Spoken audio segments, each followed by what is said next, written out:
Mongols. Once we conquer some, we'll conquer some more, by Lainey, World Cultures. The Mongols originally came from the steppes, which were grasslands of Central Asia.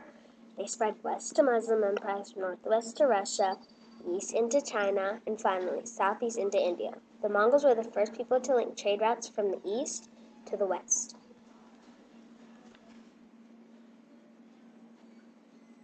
Genghis Khan was elected head of all of the Mongols League in 1206 and created the Mongol dynasty by forcing nearby nomads to call themselves Mongols. A man named Temujin achieved the rise of the Mongols in the beginnings of the Mongol conquest, which rose from dramatic shift from disunity to unity.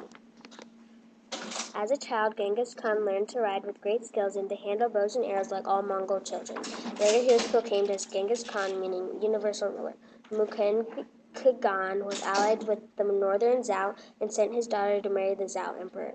The Turks traded with the Zhao, and the Zhao paid annual tribute of 100,000 bolts of silk to the Khagan during his reign. The Mongols were only one of the tribes of nomads on the steppes.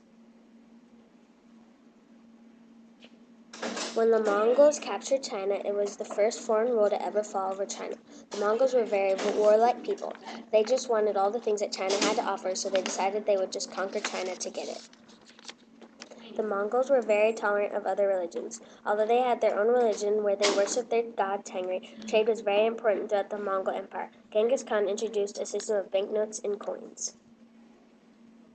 The Mongols had lived in Mongolia, but they just spread so much from conquering a lot of countries that they technically lived in every country they conquered. From 1206 to 1368, the Mongols conquered China.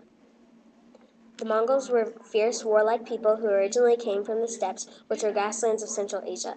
In the 12th century, the Mongols spread west into Muslim empires, northwest into Russia, east into China, and eventually southeast into India, conquering the local people as they went.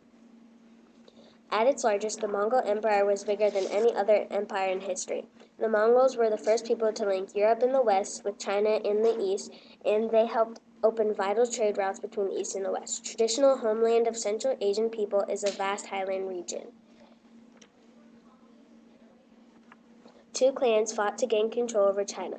Mongols ruled by conquering neighbors and forcing them to call themselves Mongols. Genghis Khan grew up learning that conquering things or people wasn't a bad thing. His mom was kidnapped from the Murkits to marry his father, and then years later his father was killed by Tatars. So that is why he was the leader of the Mongols who conquered so many countries.